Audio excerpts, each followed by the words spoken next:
kidding me? Tonight in Grand Rapids, multiple law enforcement officers stood behind Donald Trump as he spoke. People that are elected officials like sheriffs, others hired to protect and enforce the law for the entire citizenry, not for a political party, explicitly forbidden from being a partisan authoritarian police force standing on stage, entirely unethical, probably illegal, on top of which Donald Trump has been indicted 91 times. He's liable for sexual assault. His entire business was found to be fraudulent. And law enforcement has the fucking gall to stand on stage with him. Enough is enough. This is your brain on corporate and mainstream media for nearly a decade now, since 2015. This guy's entire world has been nothing but orange man bad. Just goes to show you the power of propaganda in today's world. It's crazy to see how the corporate press has just utterly destroyed this guy's brain and his thinking capabilities. We'll go through his points and just show how utterly ridiculous they are. So first, he starts off talking about how he's upset that multiple law enforcement officers and even sheriffs were standing behind Donald Trump. Well, they're allowed to do that. I've never heard that argument ever made before. Sheriffs, they even have political affiliations, all right? They can belong to a party. Isn't that crazy? You see the utter rage in this man. He says, "This is unethical and probably illegal." There's no crime being committed. He's angry about literally nothing. The media literally turned this guy's brain into goo, and he'll go out and scream whatever they say. All right, this guy's entire life is just, I repeated what the TV said to me. He then goes on to bring up the 91 indictments. Some of those have already been dropped. How many has he been charged with? And if you take 2 seconds to look at any of these cases, you start to see how fishy they look. Like in New York, where you had a judge summarily rule that Trump committed fraud, even though the banks testified saying that no, Trump did not commit fraud. He paid back the loan with interest. We all made money. We're happy. But the judge banged his gavel, said, nope, guilty. Now we have a trial just to determine the damages. So when they say, oh, look at what's going on in New York, they didn't prove it in a court of law that Trump committed fraud. The judge summarily ruled it without Trump being allowed to show evidence. Don't you think that's a little fishy? If you were charged with a crime and weren't allowed to show exculpatory evidence, that wouldn't be a fair trial. Here we have him bringing up how he is liable for sexual assault when New York literally passed a law that increased the statute of limitations on some crimes so this woman could bring up the case. This woman also claimed that she still has the dress that she wore the day the alleged attack happened, even though that dress was confirmed to come out nearly a decade after the alleged incident happened. And also, the incident that she describes happening is very, very similar to I think it's a Criminal Minds or NCIS episode. It's like taking plot point for plot point from that. Let me just ask you if this sounds a little bit fishy. We have a guy, most popular man in New York at the time, walks into a apartment building that he owns. Nobody notices him. He then goes into a dressing room, which are always locked, but I guess this one time they weren't locked, with another woman. Nobody ever sees it happen. And then he sexually assaults this woman, allegedly, in this changing room. Then gets out, walks out. Nobody ever sees it happening. That sounds a little crazy to me. He then goes on to say his entire business was found to be fraudulent. Out of like the 500 companies Trump started, I think like only 6 have ever been bankrupted, which is absolutely an insane rate. All right, that is so little compared to the amount of companies that he started.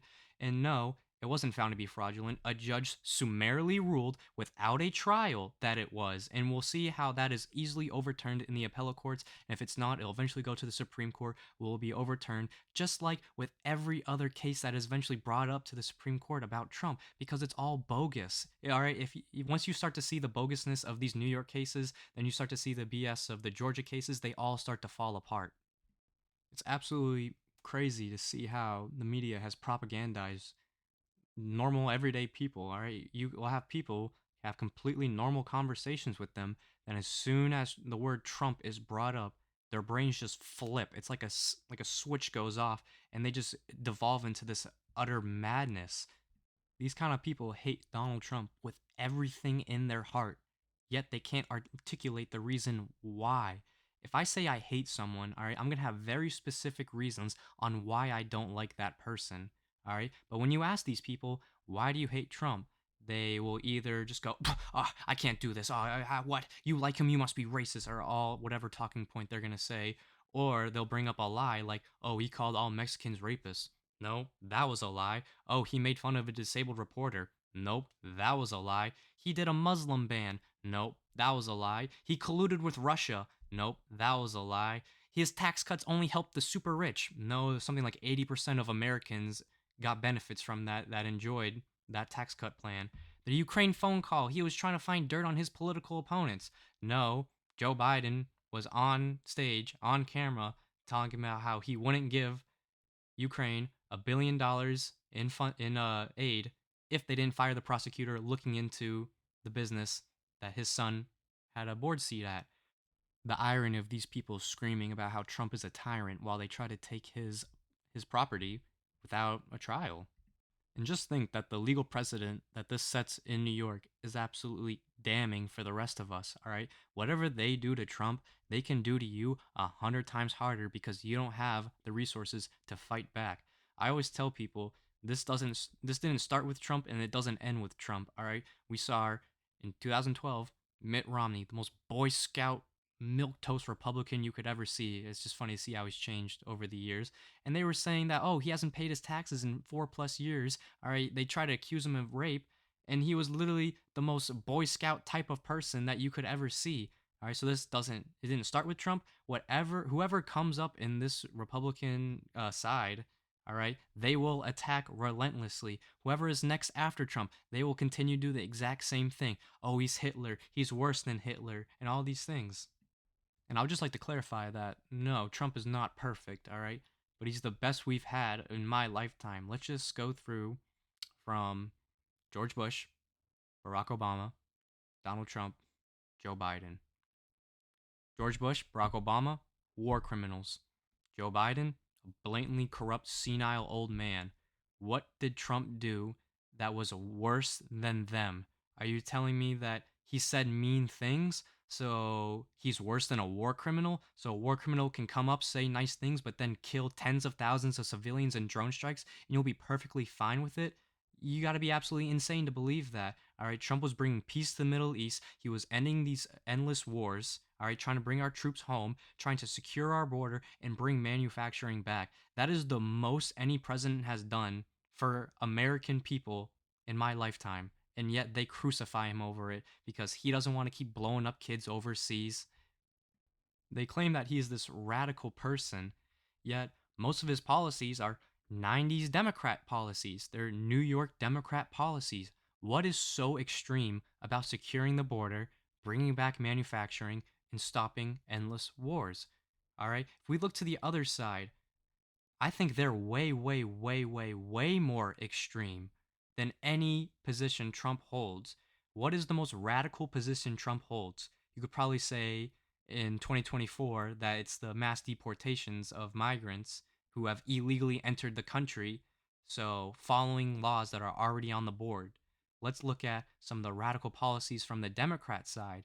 We have child sex changes, all right? We have open borders, we have the mass releasing of criminals. These people's minds are just completely broken by the lies of the media. And if you go and try to show them the truth, if you try to show them the full clip of the video, or actually ask them to read the entire article and not just the clickbaity headline that they get in, so people see that and think they know everything and then just go on and repeat that, they say no, they refuse to do it.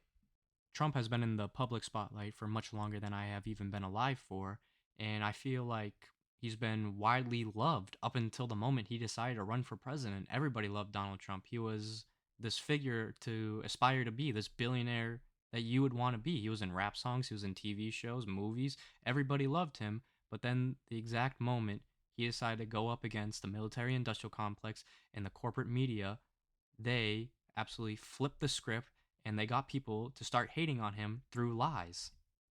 I remember when Trump first ran for president, and I remember all these things coming out. Trump called Mexicans a rapist. Trump made fun of a disabled reporter. He's colluding with Russia. And I was like, oh, that's a little weird. Let's look into that. I watched the full video. Oh, he didn't call all Mexicans rapists. Oh, he didn't make fun of a disabled reporter. And when they were talking about this Russia collusion thing, I was like, oh, let's see the evidence. I don't know what's going on with this. They're claiming that he is colluding with Russia. Let's see some evidence. And 9 years later, no evidence because he never colluded with Russia. And in fact, Barack Obama Joe Biden and Hillary Clinton knew that he didn't collude with the Russians, yet they still pushed it because they wanted to lie in order to steal power.